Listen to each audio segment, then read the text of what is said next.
The best product does not win. The clearest one wins. Donald Miller watched it happen to client after client, superior products beaten by inferior products with better sentences, and he stopped being polite about it. His line is flat and unhedged. Even if we have the best product in the marketplace, we'll lose to an inferior product if our competitor's offer is communicated more clearly.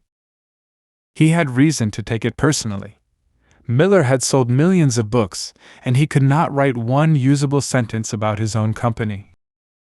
Everyone knows a confusing advertisement fails.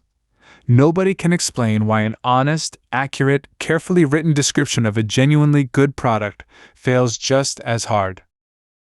That second failure is the expensive one, because it is invisible. Miller watched clients spend serious money on marketing, get nothing back, and wonder whether the product itself was the problem. One of them said describing his own business felt like being inside the bottle trying to read the label. Nobody in the room had a name for what was eating the message. Miller was a writer before anything else, and the blank screen had beaten him for years.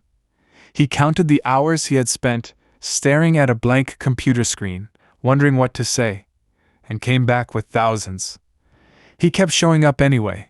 That stubbornness is the only reason he recognized the same silence in everybody else.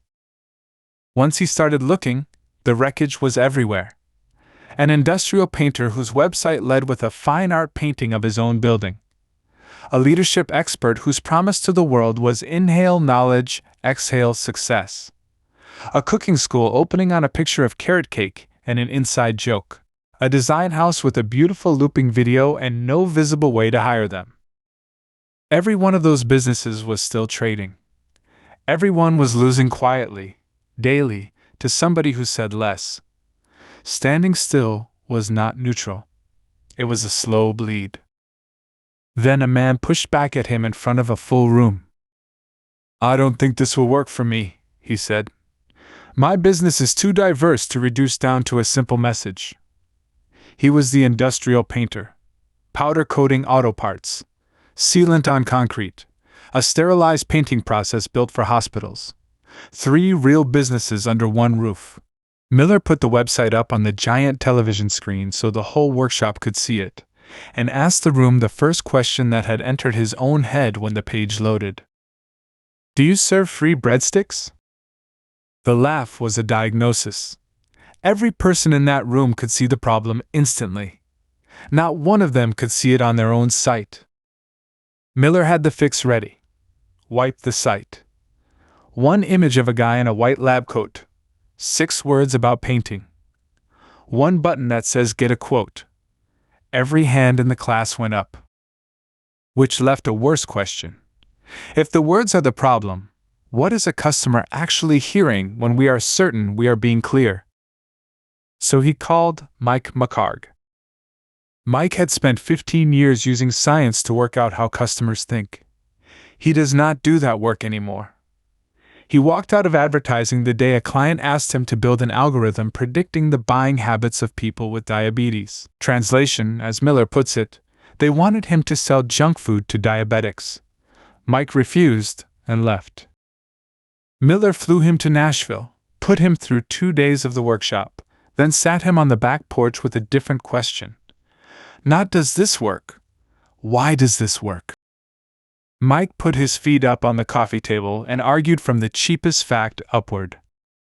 "There's a reason most marketing collateral doesn't work," he said. "Their marketing is too complicated. The brain doesn't know how to process the information." Then something harder to shrug off. Sit in a giant ballroom for an hour and your brain will never once count the chairs. It will always know where the exits are. Chairs do not keep you alive. Then the one that ended the argument. Processing information demands that the brain burn calories. Miller made the decision on that porch.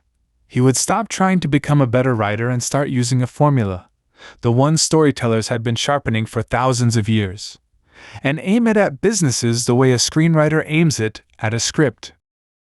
He had already run the experiment on himself.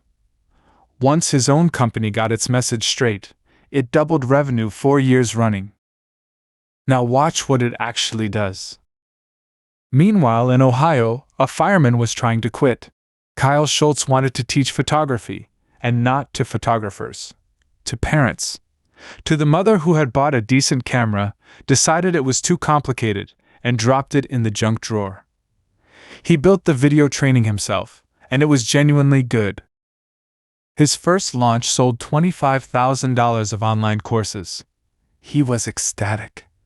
It was also nowhere close to enough money to leave the fire service. So Kyle went back to his shifts, back to a mailing list he had already sold to, back to a country full of junk drawers with cameras in them.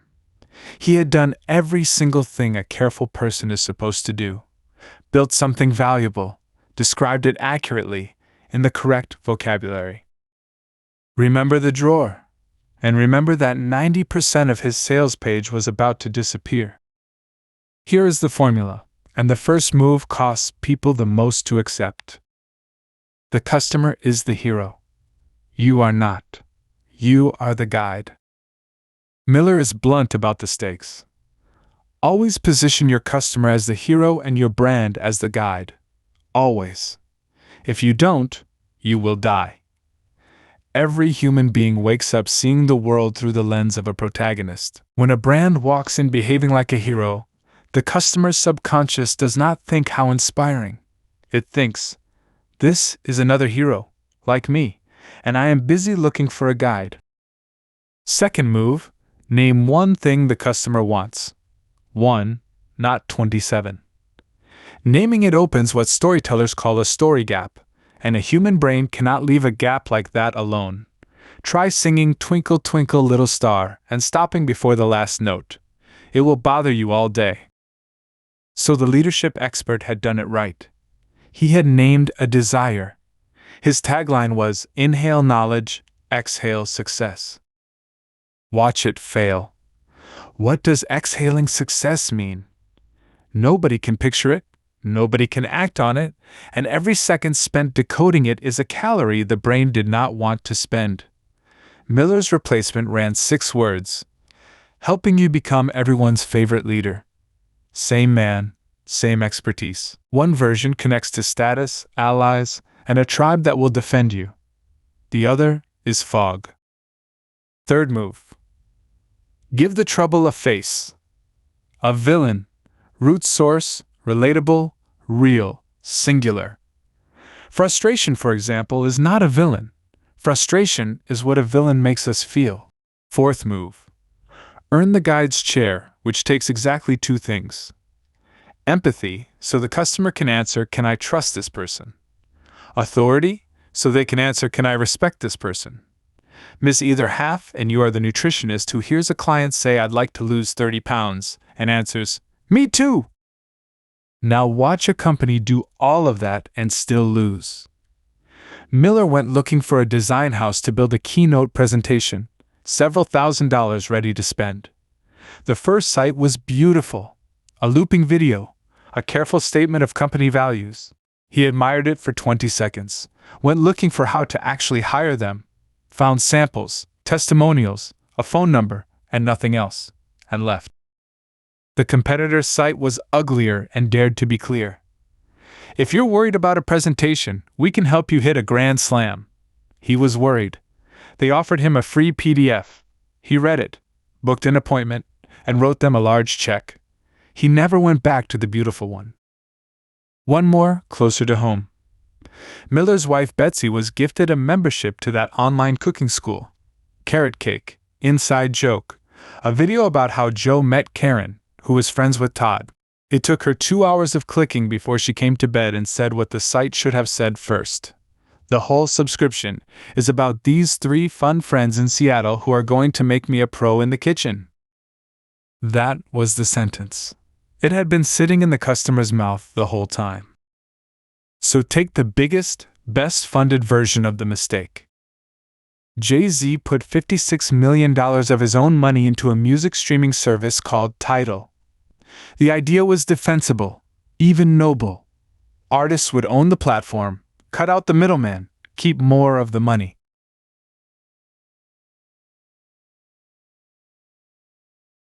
He recruited 16 well-known musicians and gave them equity for exclusive content. Then came the rollout. Look at the picture because it is the whole argument in one frame. A stage, a press conference, 16 of the most famous musicians alive, shoulder to shoulder, expensively lit, explaining their mission to the world's cameras.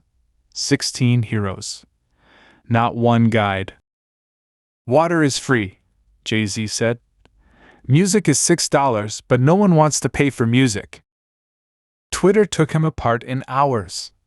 Overnight, an artist who had built a career speaking for ordinary people sounded like he was billing them. And here the real subject changes color. This was never about writing better copy. It is about who you think the story is about. Jay-Z never answered the question every customer is silently asking. How are you helping me win the day? Which means the first comfortable belief has to go, that people buy the thing you are selling. They don't. Companies tend to sell solutions to external problems, but people buy solutions to internal problems. A plumber's external problem is a leaking pipe. The internal one is standing in your own kitchen not knowing what to do. CarMax barely advertises cars. It advertises never having to feel worked over by a used car salesman. And on that alone walked into one of the least trusted industries in America, and by Miller's count, built a $15 billion franchise. Apple did not find its footing until Steve Jobs understood the problem was not that computers were slow. It was that people felt intimidated. Second belief, gone. That being liked is enough. It is half the job. Harvard's Amy Cuddy found people asking two subconscious questions, not one. Can I trust this person? And can I respect this person? Empathy answers the first. Competence answers the second. Bill Clinton's I feel your pain worked only because he could follow it with an account of the national debt a woman in a town hall could use. Third belief gone. That if they like you, they will act. Characters in stories never take action on their own. They have to be challenged into it. Neither do customers. Miller spent his dating years asking women things like, "Coffee is nice, isn't it? Do you like coffee?" Nobody can act on that.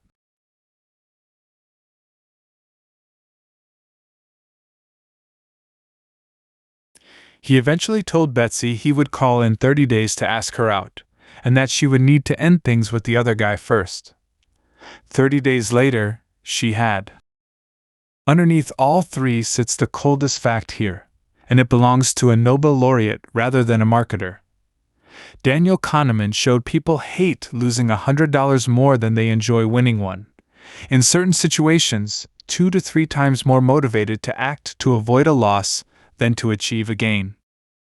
Which is where the ugly arithmetic lands. The competent do not automatically win. Miller says it without cushioning. Often the people who are communicating the clearest aren't necessarily the people with the best products or services, and they're often not the people who are best qualified to lead. Thousands of companies close their doors every year, not because the product was bad, but because a customer could not work out what it was for. The work was good. Nobody ever found out.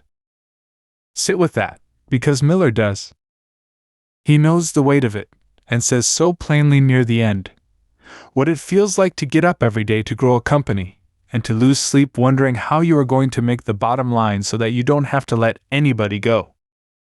That is the real room this happens in. Not a marketing department. One person doing arithmetic at 2 a.m. about people whose names they know. And the sentence that turns it is almost unbearably simple. The day we stop losing sleep over the success of our business, Miller writes, and start losing sleep over the success of our customers, is the day our business will start growing again. He knows it is counterintuitive. He says it anyway. Which brings the fireman back. Kyle Schultz started to wonder whether his message was the problem rather than his product. The night before his next launch, he rebuilt his sales page. He deleted 90% of the text. He stopped saying f-stop and depth of field, his language, not his customers, and wrote instead, "Take those great pictures where the background is blurry."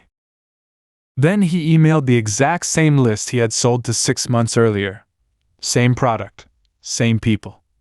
Fewer than 300 words on the page. It sold another $103,000. Kyle quit the fire service. He now gets emails from parents thanking him for how the photographs of their children turned out. So Miller took the finished thing into the hardest room he could find. Dave Ramsey runs one of the largest radio shows in America, more than 8 million listeners a day, and Ramsey's solutions turned out to be doing all of it already, without the vocabulary for it. Ramsey never plays the hero. He knows his listeners' external problem is debt. The internal one is hopelessness, and the philosophical one is that borrowing for things you don't need is a moral question. And he gives them a climactic scene. Listeners who finish the plan travel thousands of miles to stand in the studio, surrounded by his team, and shout, "I'm debt-free!" Then the floor gave way again. Because Miller found the same silence living inside the buildings. He calls it the narrative void, the vacant space in a company where no story holds anyone in alignment. It splinters an organization into factions bleeding to death from 1,000 paper cuts. And the tool everyone reaches for is the mission statement.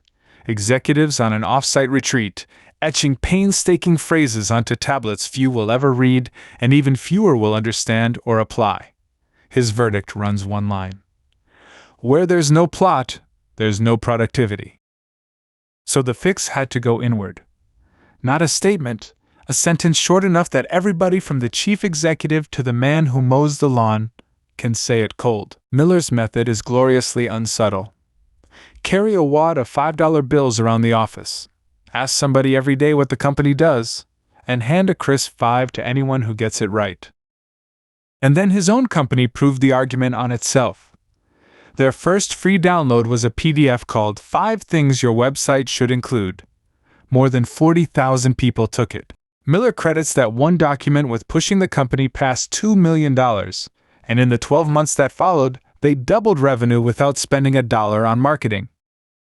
Picture the test Miller actually uses. A man in a bearskin t-shirt, sitting in a cave, a fire going, a laptop across his lap, open on your website.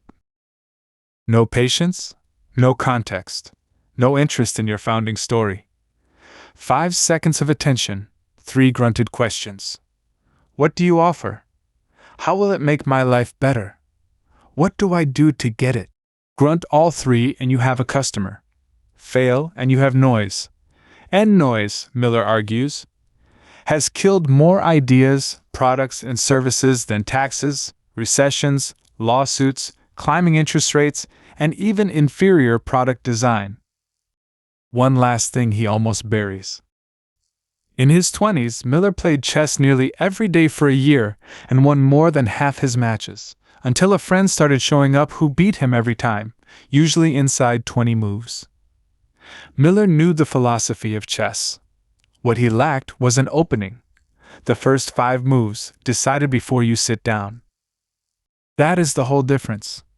5 moves you already know, while everyone else is still working out what to say.